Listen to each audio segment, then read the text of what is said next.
2024 सालापासून सातत्यानं गेली 2 वर्ष ऑपरेशन टायगरच्या चर्चा सुरू आहेत, पण अजूनही ऑपरेशन टायगर काही पूर्णत्वास गेलेलं नाहीये। पण आता पुन्हा एकदा नव्यानं या चर्चा सुरू होण्याचं किंवा चर्चेत येण्याचं नेमकं कारण काय, तर दोनही बाजूकडची ठाकरेंची शिवसेना असो किंवा शिंदेंची शिवसेना या दोनही बाजूकडच्या नेत्यांनी केलेली काही महत्त्वपूर्ण वक्तव्य आणि दुसरीकडे उद्धव ठाकरेंनी बोलावलेली खासदारांची तातडीची बैठक। एकीकडे शिंदेंचे नेते ठाकरेंचे खासदार संपर्कात असल्याचा दावा अगदी छाती ठोकपणे करतात आणि त्याच वेळेला ठाकरेंचे शिलेदार अंबादास दानवे यांनी सुद्धा खासदार संपर्कात असल्याच्या वृत्ताला दुजोरा दिला आणि मोठी खळबळ उडाली। याच पार्श्वभूमीवर उद्या मातोश्रीवरती पक्षाच्या सर्व खासदारांची बैठक आयोजित करण्यात आली आहे। त्यामुळे राज्यात पुन्हा एकदा फोडाफोडीचं नाट्य रंगणार का याची चर्चा सुरू झाली आहे। यापूर्वी ठाकरेंच्या 2 खासदारांनी एकनाथ शिंदे आणि उदय सामंतांची भेट घेतली। आता ठाकरेंनी बोलावलेल्या बैठकीला कोण कोण उपस्थित राहतंय आणि कोण पाठ फिरवतंय याकडे सर्वांचं लक्ष लागून राहिलंय।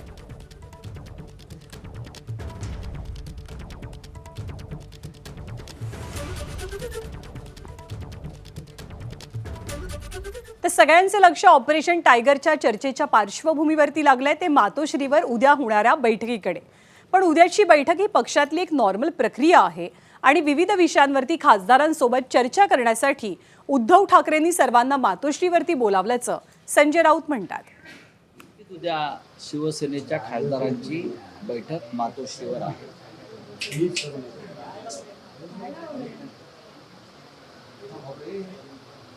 आणि अशी बैठक घेणं खासदारांची, आमदारांची, नगरसेवकांची ही कोणत्याही पक्षामध्ये सतत सुरू असणारी एक प्रक्रिया आहे। मातोश्रीवरती अशा बैठका सातत्यानं होत असतात। कुठलं टायगर काय कुठलं ऑपरेशन करतात म्हणजे काय असतं ते मुळात जे म्हणतात आम्ही ऑपरेशन टायगर करणार, त्यांचं ऑपरेशन अमित शहाने 100 वेळा केलं। ते काय सरळ मार्गाने जन्माला आलेला गट आहे काय तो मेंढ्यांचा?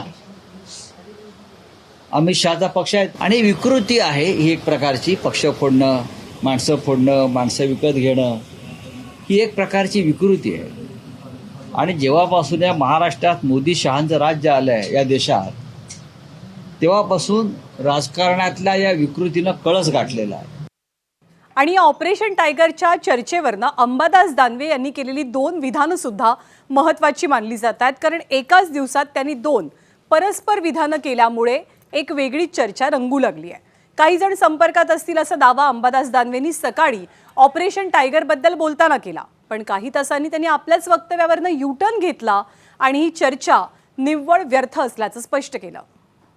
2 वर्षापासून अशी चर्चा आहे, कारण हे सगळे लोकसभेची निवडणूक होऊन पूर्ण 2 वर्ष झालेले आहेत।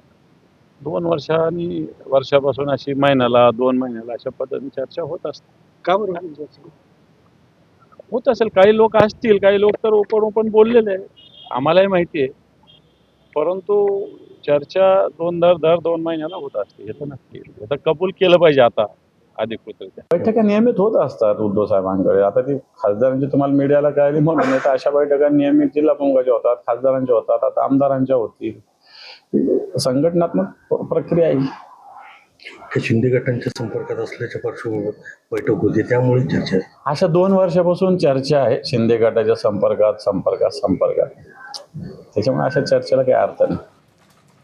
आता अंबादास दानवे म्हणतात त्याप्रमाणे गेल्या 2 वर्षांपासून 2024 सालापासून ऑपरेशन टायगरच्या चर्चा या टप्प्याटप्प्यानं राज्यात रंगल्याचं चित्र सगळ्यांनीच पाहिलंय। पण यावेळेला असं काय झालं की या चर्चा पुन्हा एकदा अतिशय प्रभावी पद्धतीनं समोर आल्या, तर त्याला कारणीभूत ठरलं एकनाथ शिंदेंच्या 2 बड्या नेत्यांनी केलेले 2 दावे। या 2 दाव्यांमुळेच ऑपरेशन टायगरची चर्चा पुन्हा एकदा जोरदार पद्धतीनं सुरू झाली आहे। टायगर ऑपरेशन हे जवळपास पूर्णत्वाच्या दिशेला निघालेलं आहे आणि हे जे पूर्ण होईल त्या दिवशी आमचे मुख्य नेते एकनाथराव शिंदे साहेब आपल्याला सांगतील शकतात। त्याचं काय मुहूर्त जो ठरवायचा आहे ते आमचे नेते एकनाथराव शिंदे साहेब ठरतील, पण लवकरच ऑपरेशन टायगर हे पूर्ण होऊन जाईल। पाणी डोक्याच्या वरनं बहुतेक गेलेलं आहे आणि काही दिवसामध्ये त्याचं आपल्याला पाहायला मिळाल की वस्तुस्थिती काय ते। आता त्यांनी मीटिंग घेऊ नये तर आणि काय करू, परंतु त्यांनी जो काही मनामध्ये विचार केला आहे तो नक्की केला आहे आणि पक्का केला आहे. त्यासाठी मला वाटतंय की ते 7 खासदार आता लवकरात लवकर शिंदे साहेबांच्या सानिध्यात येतील असं मला वाटतंय. उभाटा गटाने जी तातडीची बैठक बोलवली, मला वाटतं त्यांना उशिरा सुचलेले शहाणपण आहे. पक्ष जर जिवंत ठेवायचा असेल तर पक्षाच्या कार्यकर्त्याबरोबर तुमची अटॅचमेंट असणं गरजेचं आहे. परंतु आता आमदार खासदार आणि अनेक प्रतिनिधी पदाधिकारी आता पक्ष सोडतायत हे जे त्यांना कळालंय त्या टायमाला बोलवलेली बैठक आहे. परंतु या बैठकीचा त्यांच्यावर बाकी पदाधिकाऱ्यावर परिणाम होणार नाही. आता बस झालं या भावनेतून आता अनेक जण पक्ष सोडण्याच्या तयारीत आहेत. म्हणून ऑपरेशन टायगर करण्याची आवश्यकता सुद्धा राहिलेली नाही. स्वतःच कार्यकर्ते आता पक्ष सोडतील. तर आता सगळ्यांना उत्सुकता आहे ती म्हणजे उद्या मातोश्रीवरती जी खासदारांची बैठक आयोजित केली आहे त्या बैठकीसाठी नेमके किती आणि कोण कोण खासदार उपस्थित राहतील. कारण खासदार नागेश पाटील आष्टीकर आणि राजाभाऊ बाजे या दोनही खासदारांनी काही दिवसांपूर्वी एकनाथ शिंदेंची भेट घेतलेली. त्यामुळे ते उद्याच्या बैठकीला हजर राहणार की नाही याबद्दल चर्चा रंगतात. त्या दोघांनीच याविषयीची प्रतिक्रिया दिली आहे. पाहूया ते काय म्हणतात. कुठल्याही प्रकारच्या अफवावर विश्वास ठेवू नका आणि उद्धव साहेबाला आमच्या नेत्याला सगळ्या गोष्टी सर्वस्रोत माहिती आहे. आता कुठल्याही गोष्टीचं कुठलंही आपलं हे सगळं कोणीतरी विनाकारण हे टाईम कुठल्या तरी विषयावर टाकून काहीतरी वेगळ्या मार्गाने आपल्याला जंबल करायचं काम करतात असं मला नाही वाटत की काही आहे. नक्की प्रयत्न करेल मी जायचा, पण साहेबालाही माहिती आहे की मी आता निवडणुकीमध्ये माझ्या मुलाला उभं केलेलं आहे. पण तरी थोडासा जरी टाईम मिळाला तर मी सकाळी जाऊन संध्याकाळपर्यंत परत येईन. मी त्रेतायुगात असतो तर मी छाती फाडून दाखवलं असतं. आता हे युग कलियुग आहे, मला छाती फाडूनही दाखवता येत नाही. त्यामुळे त्याचा संशय घेण्याचं काही कारण नाही. मी याआधी बऱ्याच वेळा सांगितलेलं आहे आणि आजही मी सांगतो की मी कुठेही जाणार नाही. मी आहे तिथे आनंदात आहे.